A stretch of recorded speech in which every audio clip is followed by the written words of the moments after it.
ሪዮት አሁን ያልሽው ድርጅት በዚህ ደረጃ ትኩረት ሰጥቶ መግለጫ መውጣቱ በጣም ጥሩ ነገር ነው ላለው ሌሎች ዓለም አቀፍ ድርጅቶችም በተመሳሳይ ሁኔታ አቅማቸው የሚፈቅደውን ያህል መረባረብ አለባቸው ብዬ ነው ማምነው በአንድ በኩል የጉዳዩ ባለቤት የሆነው የኢትዮጵያ ሕዝብ ከማንም በላይ ይሄ ጦርነት ቢመጣ የሚጎዳው እሱ ስለሆነ በዚህ ረገድ አቅሙና ሁኔታ በፈቀደው መጠን መጮህ አለበት ሕዝቡ ዋናው የጉዳዩ ባለቤት የኢትዮጵያ ሕዝብ ነው እና የኤርትራ ሕዝብ ነገር ግን ይሄ ጉዳይ እኛ ላይ ተወስኖ የሚቆም አይደለም የአካባቢው ሀገሮች ችግር ውስጥ ይገባሉ በአለም አቀፍ ደረጃም ከስደተኛ ጉዳይ ጋር በተያያዘ ሌሎች ዓለሞችም ችግሩ ይመለከታቸዋል ስለዚህ አህጉራዊም ሆኑ ዓለም አቀፋዊ ድርጅቶች ችግሩ ከተፈጠረ በኋላ ሳይሆን አሁን ነገሩ ወደ መጥፎ አቅጣጫ ከመሄዱ በፊት መጮህ ያለባቸው ይመስለኛል መረባረብ ያለባቸው ይመስለኛል ምክንያቱም ምንም እነዚህ ሁለት መንግስታት አያደርጉትም ቢባል ነገር አለ በያላምን በምክንያታዊ ጭንቅላት አስበን ይሄማ ሊሆን አይችልም የምንለው ነገር ሊኖር ይችላል ይሄ የሃይነቱ ምክንያታዊነት ግን ለነዚህ ሁለት መንግስታት የሚሰራ አይመስለኝም በባድመ ጦርነት እናስታውሳለን ሪዮት በእናቶ መለስ በኩል ኢሳያስ እብድ አይደለም አይወረንም የሚል አመለካከት ነበር ኋላ ግን ወረራ አፍጥጦ ነው የመጣው ስለዚህ በዶክተር አብይ በኩል በፍጹም ይሄንማ ሊያደርጉ አይችሉም ብለን ምንለው ነገር የለም ማንኛውም ነገር በማንኛውም ቅስፈት ወስነው ተግባራዊ ሊያደርጉ የሚችሉ ሰው ናቸው በተቋም አይመሩም በህግ አይመሩም ምንም ኢትዮጵያ ውስጥ አሁን ኮሌክቲቭ የምትዩ የዲሲሽን ሜካኒዝም የለም እሳቸው በፈለጉት ጉዳይ ላይ የፈለጉትን ውሳኔ የሚሰጡበት ሁኔታ ነው ያለው ጦርነትን እዚህ ቀደምም በፌስቡክ ሲያውጁ ሰምተናል አይተናል ስለዚህ ይሄማ ሊሆን አይችልም የምንለው ነገር የለም ስለዚህ እርግጠኛ ሆኖ 100% ጦርነቱ ይነሳል ማለት አይቻልም ጦርነቱ ሊቀር የሚችልበት እድል ሊኖር ይችላል አሁን ለምሳሌ ዓለም አቀፉ ማህበረሰብ በከፍተኛ ደረጃ ተጽዕኖ ከፈጠረ ምናልባት ሐሳብ ለመቀየር ሊገደዱ ይችላሉ ምናልባትም ደግሞ እንዲሁ ያው ይሄ በተለየኛ መንግስት ከፍተኛ የሆነ የትኩረት መሳብ ጥማት ያለበት መንግስት ነው ትኩረት መሳብ አለብኝ ዓለም አካባቢው ስለኔ ማውራት አለብኝ የሚል ፍላጎት ያለው መንግስት ነው ምናልባት በዛ ደረጃ ጉዳዩን ተጠቀምበታለሁ ብሎ አስቦም ከሆነ ጊዜ በኋላ የጦርነቱን ጉዳይ ወደ ኋላ ሊለው ይችላል ሰየው እንደዛ ከሆነ አትሊስት ግን በምንም ተአምር ሊያደርግ አይችልም ይሄን ተብሎ መዘናጋት አያስፈልግም ስለዚህ ካሁኑ መጮህ አለብን የሚል እምነት ነው ያለኝ አይሆንም ከሚባለው ይልቅ የመሆን እድሉ ሰፊ ነው የሚል ግምት ነው በሬ በኩል ያለኝ እንደው ከሆነ ምክንያቶቹስ ምንድናቸው የሚለው ላይ አንተ አታይ ምንድነው እንግዲህ የፕሪቶሪያውን ስምምነት የባህር በርን ጉዳይ እንደዚህ ከሁለቱም ወገን የሚነሱ ጉዳዮች አሉና የትኛው ነው የበለጠ አንተ ጋር ሚዛን የሚደፋው የተለያዩ መላምቶች አሉ በዚህ ምክንያት ነው እንደዚህ የተሻከሩት ወደ ጦርነት ሊገቡ የሚችሉት የሚለውን ወይ አሁን እሱንኮ ሪዮት ለመገመት የሚያስቸግር አይደለም የኢትዮጵያ መንግስት በቀጥታ ቢሆን በተዘዋዋሪ ፍላጎቱን እየተናገረ ነው በአደባባይ እየተናገረ ነው ዋናው አሁን ትልቅ አጀንዳ ሆኖ እየቀረበ ያለው የቀይ ባህር ጉዳይ ነው የአሰብ ጉዳይ ነው ይሄ መንግስት እንዴት እንደሚሰራ በደም ጠንቅቀሽ ታውቂያለሽ እነማን ልሳኖቹ እንደሆኑ ጠንቅቀን እናውቃለን አሁን ከነፋና ከነ የኢትዮጵያ ቴሌቪዥን ጀምሮ አብዛኛዎቹ መከላከያ ሜዳሊያ የሸለማቸው አክቲቪስቶች እና ጋዜጠኛ ነን የሚሉ ሰዎች ምን አይነት ፕሮፓጋንዳ ሰሞኑን ያራመዱ እንደሆነ ያያየን ግልጽ በሆነ ሁኔታ በድፍረት አሰብ እንገናኝ ቀይ ባህርን በኃይልም ጭምር ማስመለስ አለብን የሚል ቅስቀሳ ያደረጉ ስለዚህ በምን ምክንያት ነው ጦርነቱ የሚነሳው የሚለው ነገር አሁን ብዙ ምርምርም የሚጠይቅ ነገር አይደለም የኢትዮጵያ መንግስት ቀደም ብሎ ማለት የባህር በር ጉዳይን ጠቅላይ ሚኒስትር አብይ ወደ ስልጣን ከመጡ ጀምሮ ሲናገሩት የነበረ ከመሆኑ አንፃርና እንደዚሁም ደግሞ ከፕሪቶሪያ ስምምነት ወዲህ የሻከረ የመጣው ግንኙነት ስለሚታይ አንድ ነገር ላይ ብቻ እርግጠኛ መሆን እንችላለን ወይ እሱ ላይ ብቻ ትኩረት ማድረግ እንችላለን ወይ ከዛ በፊት ሲያነሱ የነበረው ከኤርትራ ጋር አዲስ ወዳጅነት ውስጥ በነበረበት ሁኔታ ስለዚህ ያኔ ስለ ባህር በር ቢያወሩ ችግር ይፈጥራል ብለን ልንሰጋ አንችልም ምክንያቱም ከኤርትራ ጋር በጣም ያልታሰበ ወዳጅነት የፈጠሩበት ሁኔታ ነበር አሁን ግን እንዳልሽው ከፕሪቶሪያው ስምምነት በኋላ ከፍተኛ የሆነ መቃቃር ውስጥ የገቡበት ሁኔታ ነው ያለው በኢትዮጵያ መንግስት በኩልም ብዙ መግለጫዎች ወይም ጽሁፎች ሲሰራጩ አይተናል በተለያዩ መንገዶች የኤርትራ ተቃዋሚዎችንም በድብቅ አይደለም በግልጽ ኢትዮጵያ ውስጥ ስራ እንዲሰሩ የመፍቀድ ሁኔታ አይተናል እና ነገሮቹ ከጊዜ ወደ ጊዜ እየተባባሱ ነው የመጡት አሁን ከፍተኛ የሆነ የቅራኔ ደረጃ ላይ የደረሱበት ሁኔታ ነው እና በዚህ ወቅት የባህር በር ባለቤትነት ጥያቄ የአሰብ ጥያቄ የቀይ ባህር ጥያቄ በጎላ ሁኔታ በመንግስት የፕሮፓጋንዳ መሳሪያ ሆኖ ጥቅም ላይ ሲውል ስናይ ምንም ለኔ ቪጂታ ያለው ዋናው ምክንያት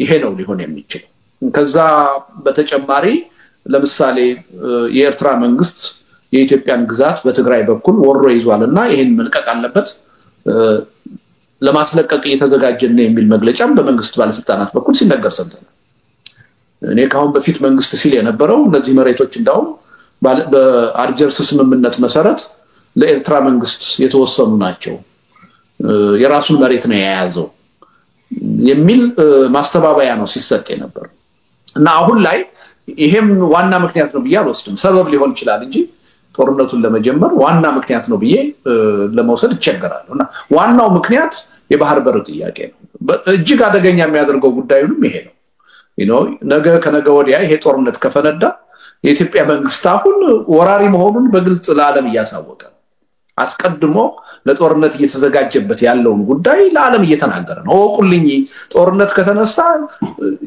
ወራሪው ነኝ ይያለ ነው ለኔ የሚገባኝ በዚህ መልኩ ነው እና እኔ ሌሎች ምክንያቶች አይኖሩም ሊባል አይችልም ዋናው ምክንያት ግን ይሄ ነው ብዬ ነው ማምነው አው ሊሆን ይችላል እንዳልከው በተለይ በአገዛዙ ሰዎች በኩል ደመቀ ተብሎ እየተደንገረ ያለ ነገር ነው በሌላ በኩል ደግሞ የራሱስ ሰበብ ቢሆን ልክ እንደሌላው ሁሉ የሆነ ሌላውን ሰው ትኩረት መሳቢያ ወይንም ደግሞ ለዚህ ነው ማስባያ ቢሆንስ ትክክለኛው ምክንያት ይሄ ነው ወይ የሚለው ላይ ጥርጣሬ ይኖረኛል እንዳልኩ ቀደም ብሎ በተለይ የሻከረ የመጣ ግንኙነት ከመሆኑና ቀደም ብሎም ሲያነሱት የነበረው ጉዳይ መሆኑ የባህር በሩ ጉዳይ እንደው ግን በዛም ይሁን በዚህ የተለያዩ ምክንያቶች እንደው ጦርነቱ ቢነሳ አያደርገውና እንግዲህ አያደርገው ይያለን ግን እንዳይሆን ነው ምንችላትን ማድረግ ስላለብን መነጋገር አለብንና ምንድነው የቅርብ ጊዜ የሩቅ ጊዜ ውጤቱ የሚሆነው የሚለውን እሱን ደግሞ እንድበት እስኪ አው ወደሱ ከመሄደ በፊት ሪዮት አሁን ለምሳሌ እኔም ይያልኩ ነው አሁን 100% በእርግጠኝነት ጦርነቱ ይነሳል አላልኩ በብዙ እጅግን ጦርነቱ የመነሳት እድል አለው እየታየ ያለው አዝማሚያ እንደዛ ነው የሚል ነው እና ደምድመን አይደለም እየተነሳን ያለው ቅድም ደግሞ መግለጫ ያወጣ ዓለም አቀፍ ድርጅት እንዳወጣው ሁሉ ሌሎች የውጭ መንግስታት ድርጅቶችም የራሳቸውን የሆነ ተጽዕኖ ሊፈጥሩ ይችላሉ ችግሩ ስለሚመለከታቸው እና በዚህ ምክንያት ምናልባትም ደግሞ አደጋውን የተረዱ የአገዛዙ ዙሪያ ላይ ያሉ ደጋፊዎችም ሊንጫጩ ይችላሉ ይሄ ነገር ሄዶ ለሀገሪቱ ብቻ ሳይሆን ለኛ ስልጣንም ጉዳት ያስከትላል ሊሉ ይችላሉ ታስታውሻለሽ ለምሳሌ ከኦርቶዶክስ ሃይማኖት ጋር በተያያዘ መንግስት ከፍተኛ የሆነ ቅራኔ ውስጥ በገባበት ወቅት ሁኔታው አስጊ ሲሆን መንግስት ሸብረክ ሲል አይተናል በጣም ችግሩን በትዕቢት ሲገልጽ ከቆየ በኋላ ወደ ኋላ አንደለም በዚህ ጉዳይ ሲል ከቆየ በኋላ ኋላ ግን ሁኔታዎቹ ለራሱ ስልጣን አስጊ መሆናቸው በጎላ ሁኔታ እየታየ ሲመጣ ምን ያህል ሸብረክ እንዳለ አይተናል አሁንም ምናልባት በዛ ደረጃ ግፊቶች ከመጡ ከውስጥም ከውጭም ሐሳብ የመቀየር ጉዳይ ሊኖር ይችላል ስለዚህ በእርግጠኝነት ጦርነቱ ይነሳል ልንል አንችልም በብዙ እጅግን ያለው አዝማሚያ የሚታዩት ዝግጅቶች ፕሮፓጋንዳው ወደዛ እየገባን እንደሆነ ነው የሚያሳየው እኔ አሁን ጦርነቱ ተጀምሯል ብዬ ነው ማምነው ጦርነቱ የሚጀምረው በጥይት ተኩስ አይደለም ጦርነቱ የሚጀምረው በዝግጅት ነው በፕሮፓጋንዳ በትርክት ነው ተጀምሯል አሁን የቀረው ተኩስ ነው የቀረው እንጂ ጦርነቱ ተጀምሯል ወረደ የጦርነት ሂደት ውስጥ ነው ያለነው የሚል እምነት ነው ያለኝ ስለዚህ ይሄ ተኩስ ይመጣል አይመጣም የሚለው ጉዳይ ነው አሁን እየጠበቅን ያለነው እና ይሄን በደንብ መረዳት ያስፈልጋል ደምድመን እየተነሳን አይደለም ጦርነት ይነሳል በሚለው ጉዳይ ማለት ነው ከዛ ውጪ እንግዲህ ምንድነው ሊሆን የሚችለው የሚለው ነገር እጅግ በጣም አሳሳቢ ነው ሪዮት በአንድ በኩል በታሪካችን የመጀመሪያ ነው ቅድም እንዳልኩሽ ኢትዮጵያ በምንም ታምር በታሪኳ ወራሪ ሆና አታውቅም ኢትዮጵያ ብዙ የጦርነት ታሪክ አላት የውስጥ ብቻ ሳይሆን ከውጭ ኃይሎች ጋር ስትዋጋ ይኖርች አይደለም ግን ያካሄደቻቸው ጦርነቶች በሙሉ ራስን የመከላከል ጦርነቶች ናቸው ወረራን የመከላከል ጦርነቶች ናቸው በታሪኳ አንድም ጊዜ ኢትዮጵያ የሌላን አገር ግዛት ሄዳ የወረረችበት ጉዳይ የለም እና ይሄ በታሪካችን የመጀመሪያ ነው የሚሆነው ከባድ የሆነ ታሪካዊ ጠባሳ ነው ይዞ የሚመጣ አንዱ ይሄ ሁለተኛ አሁን ኢትዮጵያ በከፍተኛ የሆነ ቀውስ ውስጥ ነው ያለችው የእርስ በርስ ጦርነት ውስጥ ነው ያለችው ስለዚህ ያለውን ጦርነት ማስቆም ነው እንጂ አዲስ ጦርነት ውስጥ መግባት በምንም ተአምር አስፈላጊ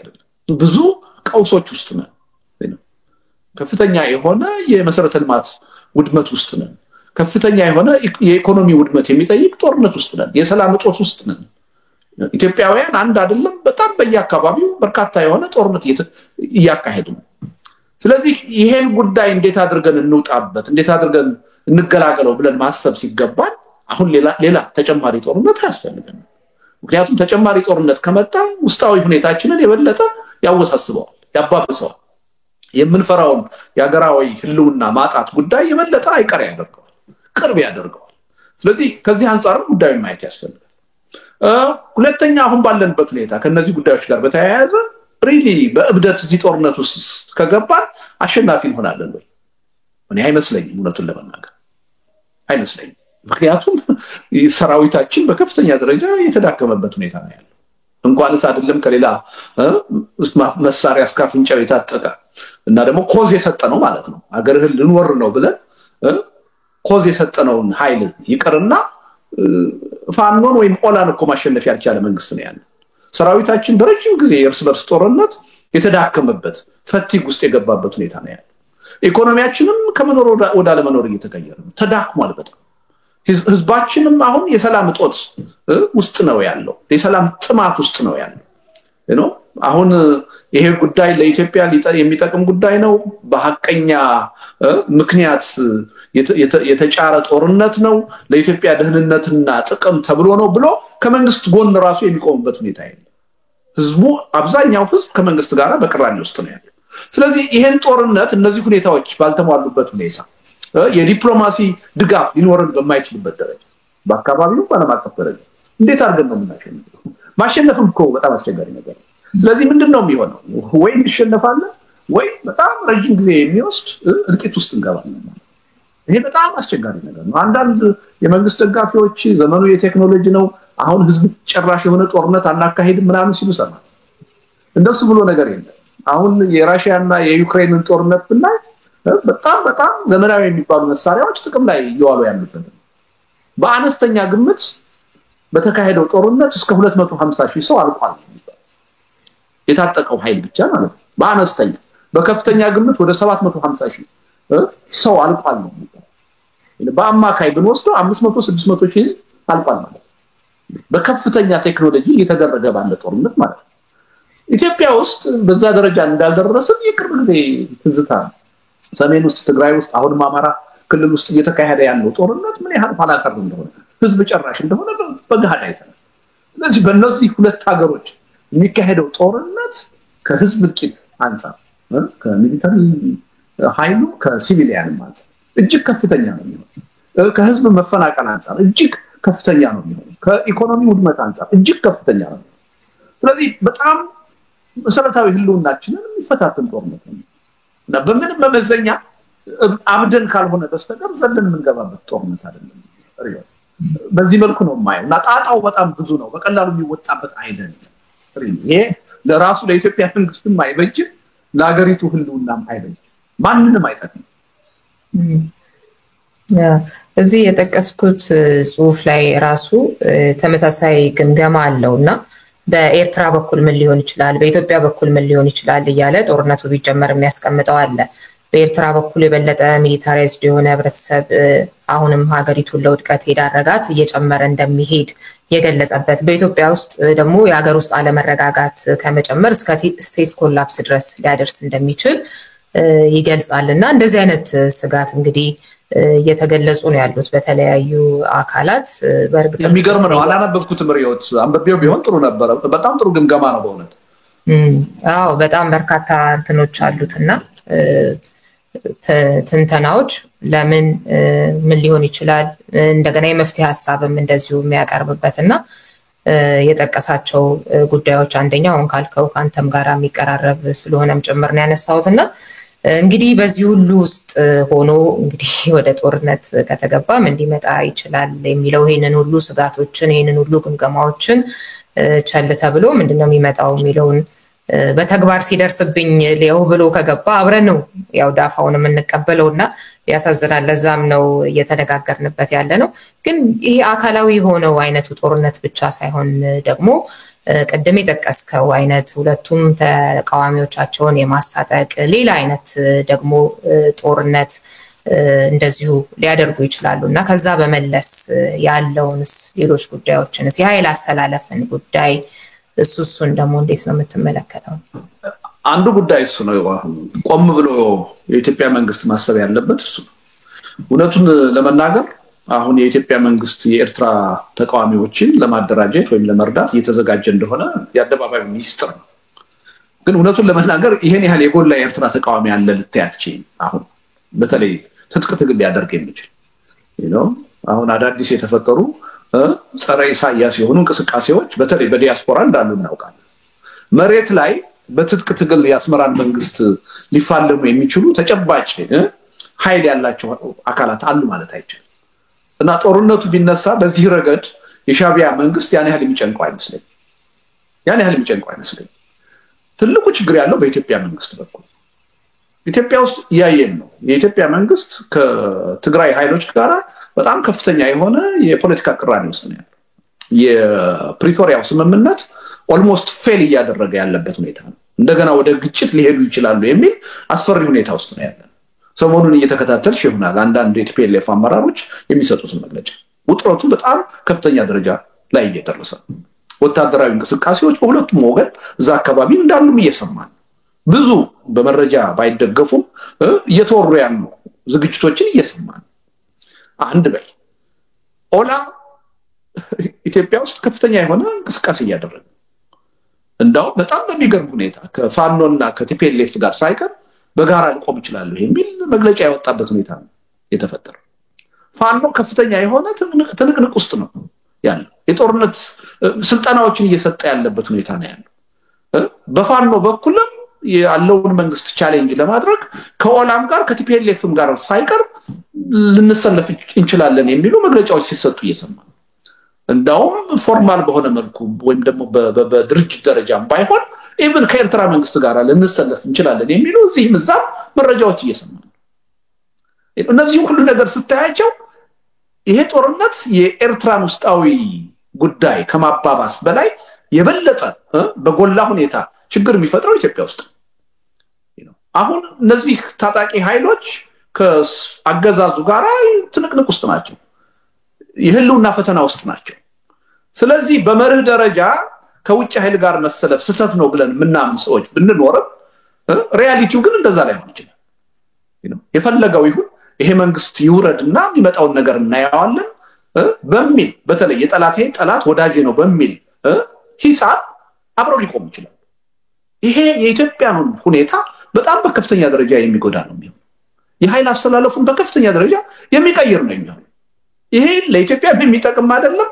እውነቱን ለመናገር ልብ ኖሮት ቆም ብሎ የሚያስብም ቢሆን ለሚወደው ስልጣንም የሚጠቅም ጉዳይ አይደለም ላገዛዙ ለራሱ እና በብዙ ርቀት ካየነው ከኤርትራ በላይ ትልቅ አጣብቂኝ ውስጥ ጉዳት ውስጥ የምትገባው ኢትዮጵያ ነች በእውነት።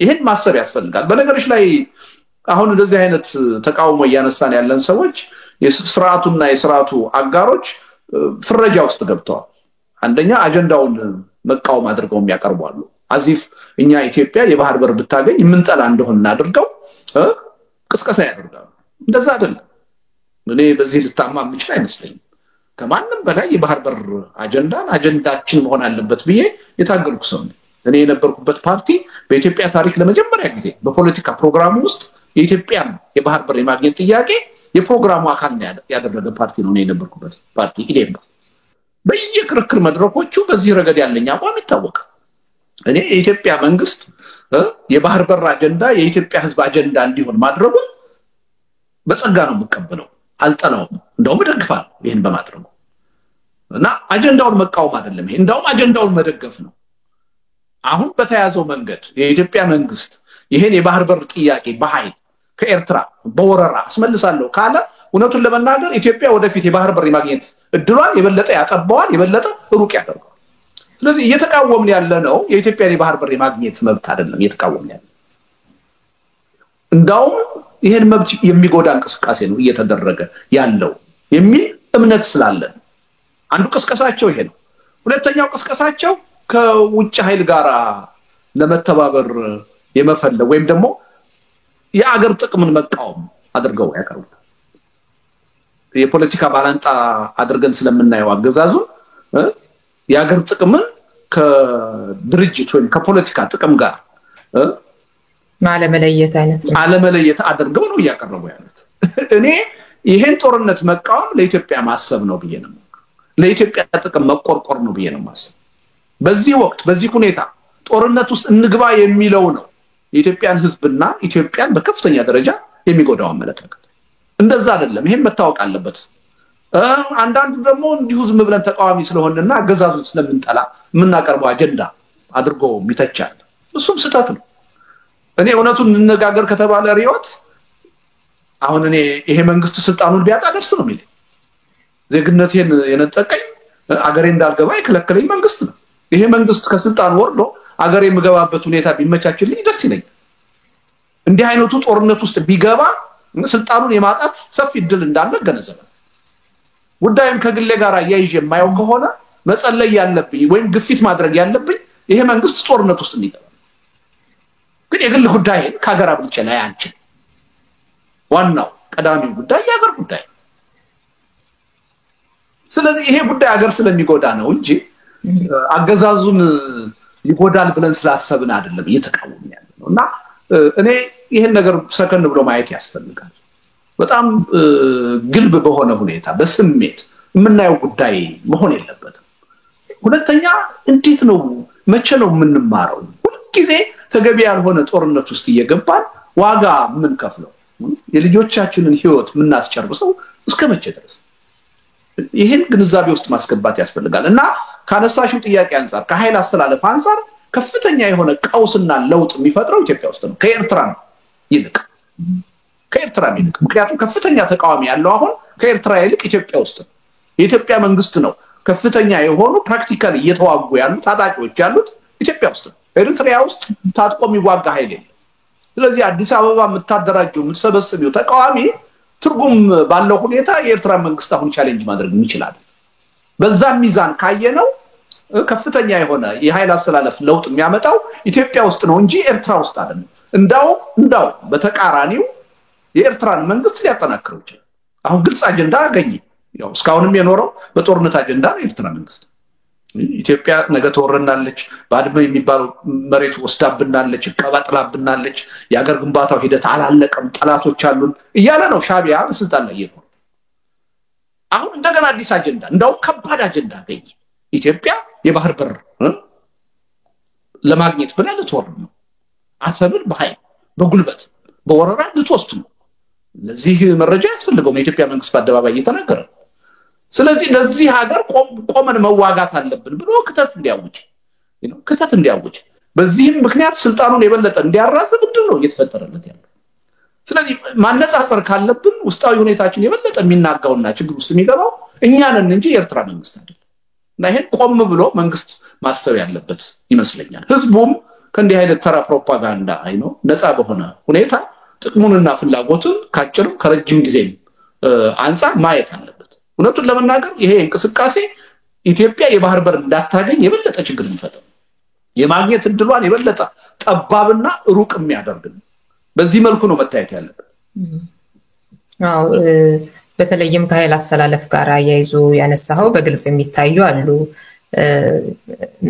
በቃ ስለተቃወሙ ብቻ የጠቅላይ ሚኒስትር አብይን መንግስት የትኛውንም አይነት ከዛ የሚመጣን ነገር የመቃወም ነገር በአንድ በኩል፣ በሌላ በኩል ደግሞ ከዛ የሚመጣውን ሁሉ ደጋፊ ስለሆኑ የመደገፍ ከዚህ ውጭ በሆነ መንገድ የማየታችን ነገር ካልጨመረ የትኛውም ነገር ችግር ነውና ልክ እንደ ሀገር ጠላት እንደ ከሃዲ እንደዚህ አይነት ነገሮችን ጦርነት ውስጥ ብንገባ ምንድነው የሚያስከትለው መግባት አለብን ወይ እንደዚህ ያሉ መተንተንን ልክ እንደ ክህደት አድርጎ የማቅረብ ነገር አለና እንደተጠቀስከው እንግዲህ ለረጅም ጊዜ ከባህር በር ጋር በተያያዘ አቋም የምታራምደው ይታወቃል። ነገር ግን ጦርነት ውስጥ በመግባት አይደለም መሆን ያለበት እንደዚህ አይነቶቹን ትንተናዎች ደግሞ መስጠት አይ የጠቅላይ ሚኒስትር አብይ መንግስት ስለተቃወመ ነው ማስባል በጣም የሚገርም ነገር አለው።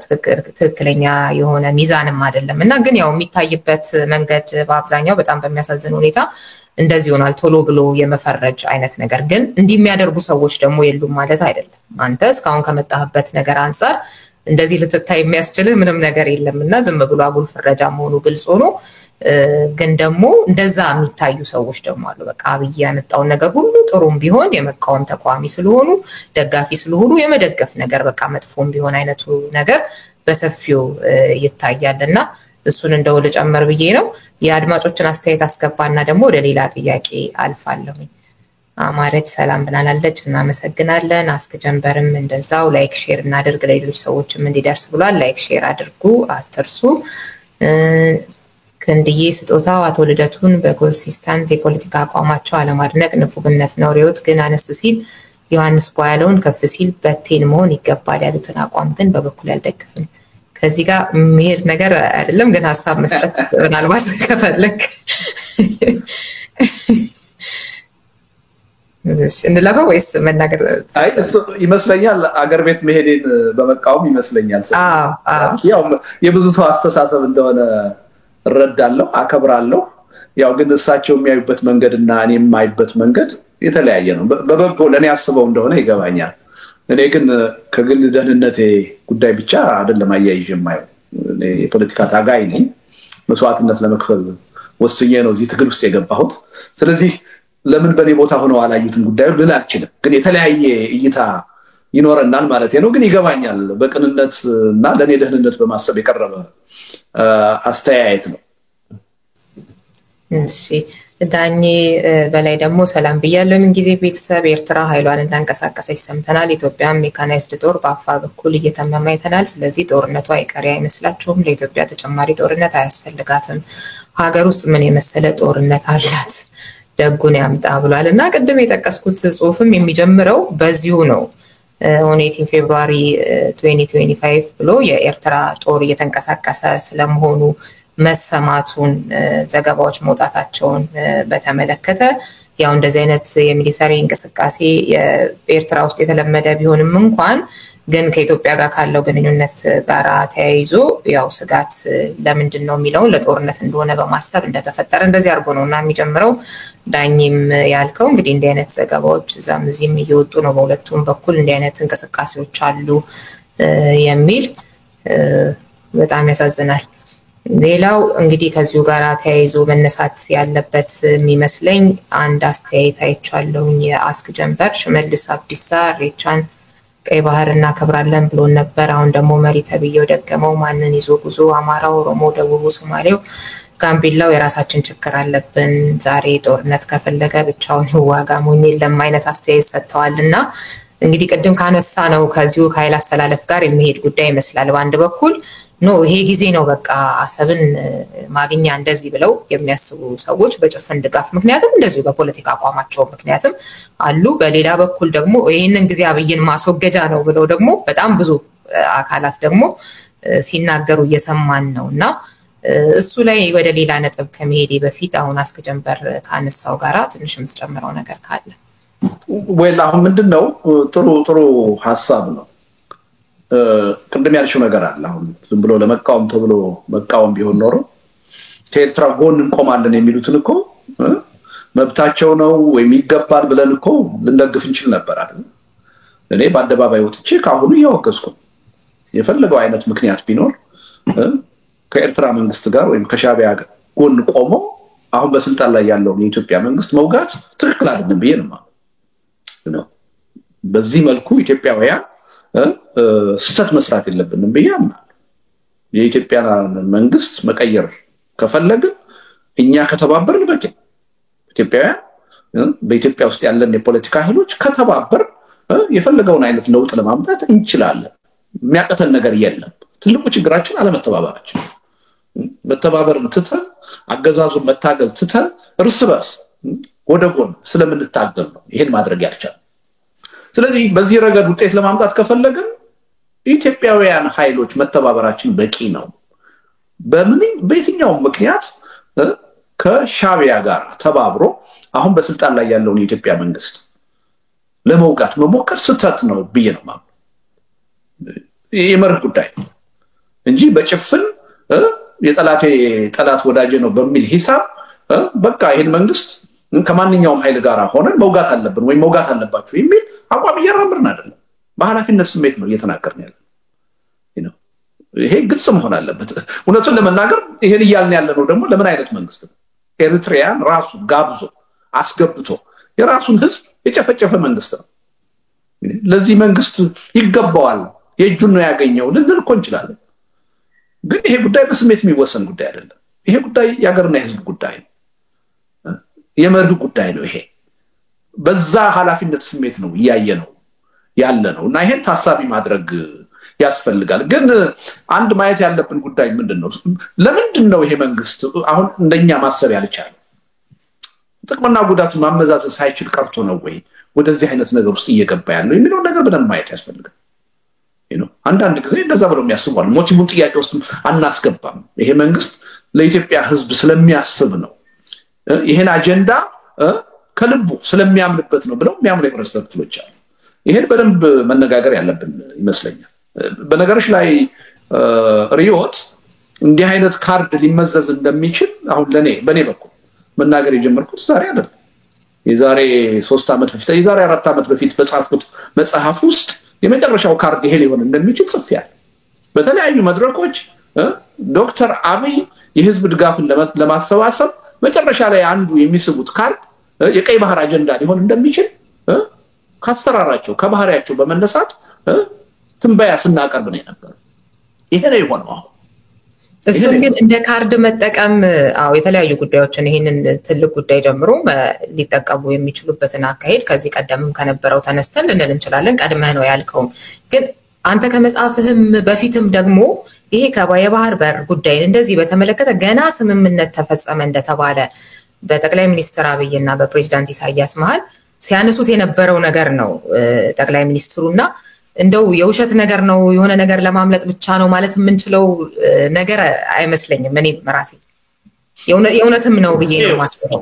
ከመጀመሪያው ጀምሮ ሰውየው ፖፑሊስት እንደሆኑ እናውቃለን።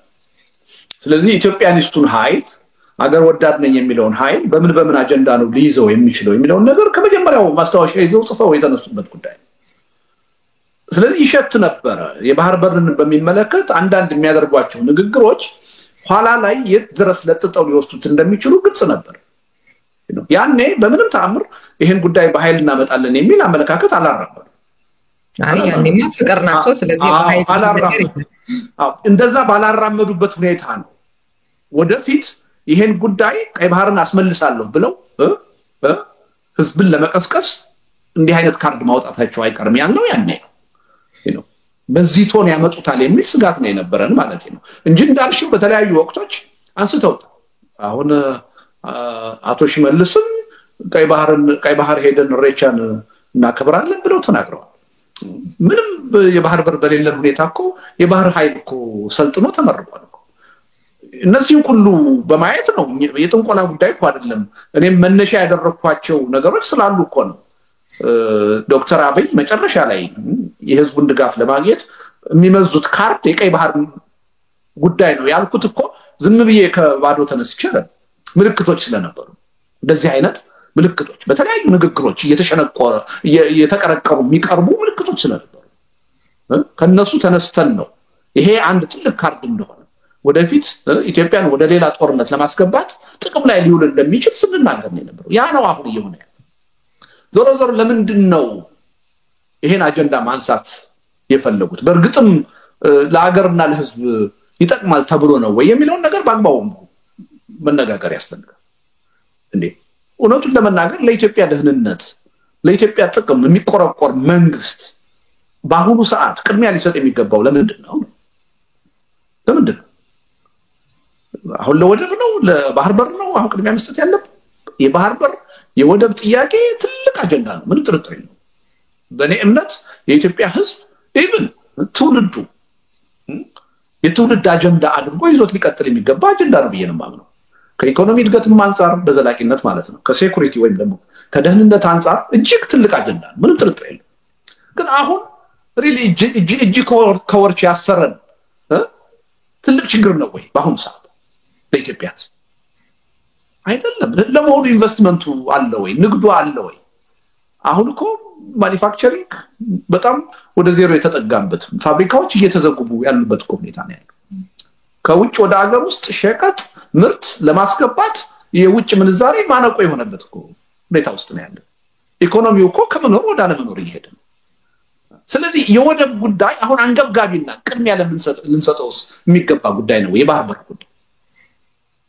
ለኢትዮጵያ የሚያስብ መንግስት በእውነት በአሁኑ ወቅት ይሄን ጥያቄ ነው ወይ ወደፊት ማምጣት ያለበት ትልቅ የሆነ የፓወር ችግር አለብን ለምሳሌ ወደፊት በኢንዱስትሪ ማደግ ካለብን ከባህር በር በላይ የፓወር ጥያቄ በጣም በቅርብ ያለ ችግር ይሄን ሁሉ በጀት ለጦርነት የሚውለውን በጀት እኮ አባይን ለመጨረስ አውለን እኮ ከፍተኛ የሆነ ፓወር ልናገኝ እንችል ነበር ፓወር ብቻ አይደለም ኤሌክትሪኩን ወደ ውጭ ሀገር ኤክስፖርት አድርገን እኮ ከፍተኛ የሆነ ኢኮኖሚው ሊረዳ የሚችል እኮ የውጭ ምንዛሬ ማግኘት እንችል ነበር ለሀገር የሚያስብ መንግስት ያን ነበር ቅድሚያ መስጠት ያለበት አባይን አስጨርሶ ወደ ተግባር መዋል አልተፈለገም ለፓርክ ለኮሪደር ልማት ነው ገንዘቡ እየፈሰሰ ያለው ሁለተኛ ውስጣዊ ሰላም ነው አሁን በዋናነት የሚያሰጋን ወይስ የውጭ ወረራ ነው የውጭ ሴኩሪቲ ነው እንዴ ቅድም እንዳልነው ሶስቱ ትልልቆቹ ሪጅኖች ክልሎች በጦርነት እየታመሱ ባለበት ሁኔታ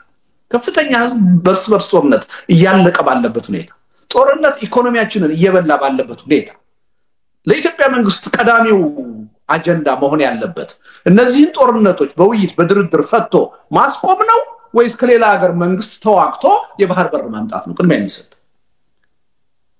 ሪሊ ይሄን ስናይ በቅንነት ለሀገሪቱ ብሔራዊ ጥቅም ከማሰብና ከመቆርቆር የመጣ አጀንዳ አይደለም ምንድነው ያሰቡ ያሉት ጠቅላይ ሚኒስትሩ የኢትዮጵያ ህዝብ ለባህር በር ጥያቄ ምን ያህል ቀናይ እንደሆነ ያውቃል ምን ያህል ቁጭት እንዳለው ያናድባ በተጽዕኖ ያጣው ጥቅም እንደሆነ ያውቃል ስለዚህ ስለ ባህር በር ጥያቄ አጀንዳ ካነሳ ሆብሎ ይደግፈኛል ብለው አምነዋል ያ ደግሞ ታሪካዊ መሪ ያደርገኛል ብቻ አይደለም ሺህ ዓመት ንገስ ይሄን ጥቅም ካመጣልን ሺህ ዓመት ንገስ ይለኛል ለረጅም ጊዜ በስልጣን ላይ የሚቆይበት እድል አገኛለሁ ብለው አስቡ ግን እንደሱ የሚያስመስል ነገር አለ አሁን ማየት ይቻላል አይደለ ምንድነው የተሰጠው ያለው ምላሽ የሚለውን ማለት ነው በእንደዚህ አይነት መልኩ ከፍተኛ ድጋፍ ሊገኝበት የሚችል አጀንዳ ሆኗል ወይ በዚህ ሰዓት ካለው ክፍፍል ካለው ብልጽግና ላይ ተቃውሞ እንደዚህ በመነሳት እሱን ሊያስገመግም የሚችል አለው ያልኩሽ አይደለም እኔ በተቃራኒው ነው የማስበው እሳቸው ያሰቡ ያሉት ግን እንደዛ እሳቸው ያሰቡ ያሉት ታየኮ አይተሻል እንዴ መጀመሪያ እኮ በሶማሌላንድ በኩል እኮ እንኳን ደሳላችሁ ብለው እኮ ትልቅ ብስራት በተግባር ሊለወጥ የሚችል አጀንዳ እንዳስፈጸሙ አድርገው እኮ ህዝቡን በውሸት እኮ በሐሰት እኮ ለመቀስቀስ ሞክረዋል እኮ አይደለ እሱ ሲከሽፍ ነው ደግሞ አሁን እንደገና ወደዚህ የዞሩት ስለዚህ እኔ ይሄ የኢትዮጵያ ህዝብ ያነሳሳዋል ያልኩ አይደለም ነገሮች አሁን ተቀይረዋል ያልኩ አይደለም እነሱ እንደዚህ ገመግማሉ ምንም ጥርጥር የለው አንዱ ትልቁ ድክመታቸውና ችግራቸው እኮ ይሄ ነው ሁሉ ጊዜ ጦርነት ውስጥ የሚገቡት ተገቢ የሆነ ትንተና ባለማድረግ በጣም የተሳሳተ ግምገማ ውስጥ በመግባት በጣም ቁንጽል የሆነ ከአንድ አቅጣጫ ብቻ የተቃኘ ግምገማ ይዘው ነው ወደ ጦርነት እየገቡ ያሉት እነዚህ የተገባባቸው ጦርነቶች አሁን መውጫ ያጣ ነው እኮ ያለ ምክንያት አይደለም ብዙዎቹን ጦርነት የትግራይን ጦርነት 2 ሳምንት 3 ሳምንት እናጠናቀቀዋለን ብለው ነው የገቡበት የአማራን ጦርነት ባጭር ጊዜ በ3 ወር ጊዜ ውስጥ ትጥቃቸውን እናስፈታለን ብለው ነው የገቡት። ኦሮሚያ ሰምተሻል ስንት የመጨረሻ የተባለ ዘመቻ እንደተካሄደ በአጭር ጊዜ እናጠፋቸዋለን ተብሎ ነው ዘመቻ ሲካሄድ ነበር። ይሄ የኦሮሚያው ጦርነት 6 ዓመት አለፈው። ትግራይ ውስጥ ይሄው 4 ዓመት ሊያልፈው ነው። አሁን እንደገና ወደ ሌላ የጦርነት አዙሪት የመግባት አዝማሚያ ውስጥ ነው ያለነው። የፋኖ ጦርነት የአማራ ክልል ጦርነት ይሄው 2 ዓመት ሊያልፈው ነው። የገባንባቸው ጦርነቶች ሁሉ እንደዚህ አይነት ሚስ ካልኩሌሽን ውስጥ በመግባት ይሄ መንግስት በአጭር ጊዜ እንዲህ አይነት ውጤት አገኝበታለሁ ብሎ ነው እየገባ ያለው። አንዱ መታወቅ ያለበት ይሄ ነው። ሁለተኛ የመጪው ምርጫ ጉዳይ መታሰብ አለበት። ለምሳሌ ታስታውሻለሽ በ1992-93 ዓመተ ምህረት 92 ላይ የተካሄደው ምርጫ የባድመ ጦርነት እየተካሄደ በነበረበት ወቅት በዛ ጦርነት ወቅት ነው ኢህአዴግ ምርጫውን ማሸነፍ ይችላል ብሎ ገብቶ ምርጫውን በእውነት ሰው ጦርነት ውስጥ ነን ይሄን መንግስት ከመብረት ውጪ ሌላ አማራጭ የለንም ብሎ እንዲያስብ አድርጎ ያን ጦርነት ለማሸነፍ የሞከረው። ያለፈው የትግራይን ጦርነት አይተናል። ያለፈው ምርጫ ላይ የራሱ የሆነ እንደምታ ነበር። አገሪቱ ጦርነት ውስጥ ናት። ስለዚህ ተቃዋሚዎች ቢመረጡ ወደ ስልጣን ቢመጡ ይሄን ጦርነት ልንወጣው አንችልም የሚል አስተሳሰብ ህዝቡ ውስጥ ይኖራል ተብሎ ታስቦ ነው። አሁንም ቢሆን የሚቀጥለውን ምርጫ እያሰበ ነው ይሄ መንግስት። ኢቭን ጦርነት ውስጥ ከተገባ ያው ባጭር እንደማያልቅ ሊያውቁ ይችላል። ነገር ግን ጦርነት ውስጥ ከገባ ያለውን መንግስት ከማስቀጠል ውጪ ሌላ አማራጭ የለኝም ብሎ ህዝቡ እንዲያስብ እናደርጋለን። ስለዚህ በዛ ምርጫ በእርግጠኝነት የኢትዮጵያን ህዝብ ድጋፍ አግኝተን 5 ዓመታችንን ኮንትራክት ማስፈረም እንችላለን ብለው ያሰቡ ነው ብያለሁ። የምርጫውም ጉዳይ እንደ አንድ ፋክተር መታየት አለበት ብዬንም ማስብ። ኢቭን ይሄን ጦርነት ባካሂድ ቅድም እንዳልኩትኝ ህዝቡ ስለሚነሳሳ አገራዊ ጥቅም ሊመጣ ነው ብሎ ሊደግፈይ ስለሚችል ውስጣዊ ቅራኔዎችንና ጦርነቶችንም ለማዳከም ይጠቅመኛል ብለው ያሰቡ። እኔ ከዚህ በተቃራኒ ውጤት ያለው ብዬ ነው ቅድም እንዳልኩሽ ማለት። እሳቸው ግን የሚያስቡት እንደዛ በየትኛው መንገድ ብንሄድ በተሳሳተ መንገድ ነው እዚህ ጦርነት ውስጥ መግባት አለብን ብለው ያሰቡ ያለው። ውጤቱን ካየን ግን ለራሳቸው ስልጣን ለሚቆረቆሩለት ስልጣን አይበጅም፣ ለሀገርና ለህዝብም አይጠቅምም። ከዚህ አንፃር ቆም ብለው ሊያዩት ይገባል የሚል ነው እና ሪሊ ጉዳዩን ከብዙ አቅጣጫ ብናየው ጥሩ ነው። በፍጹም ልንገባበት የሚገባ ጦርነት አይደለም። ይሄ አቴኒ ኮስት ልናስወግደው የሚገባ ጦርነት ነው። በዚህ ደረጃ ማሰብ ያለብን ይመስለኛል። እሺ አሁን ደግሞ ወደ አድማጮች አስተያየት ልለፍ። ዶክተር መድን ማርጮ ሪዮቲዬ